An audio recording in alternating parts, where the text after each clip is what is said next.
தேவன் யாக்கோபோடு கூட யுத்தம் செய்ய ஆரம்பிக்கிறார். ஆண்டவருடைய தூதர் யாக்கோபோடு மற்போரிடுகிறார். அந்த இரவு முழுவதும் ஒரு யுத்தம் அப்படியே நடந்துகிட்டே இருக்கு.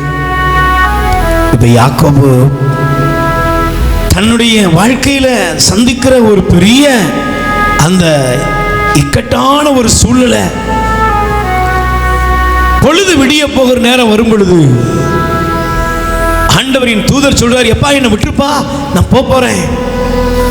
அவருக்கு தெரிஞ்சிட்டு என்னோடு போராடுகிறவர் கடவுள். உடனே அவர் ஒரு முடிவெடுத்தாரு,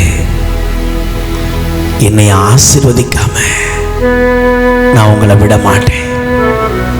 எத்தனை பேர் சொல்றீங்க, என்னை ஆசீர்வதிக்காம நான் உங்களை விடவே மாட்டேன்?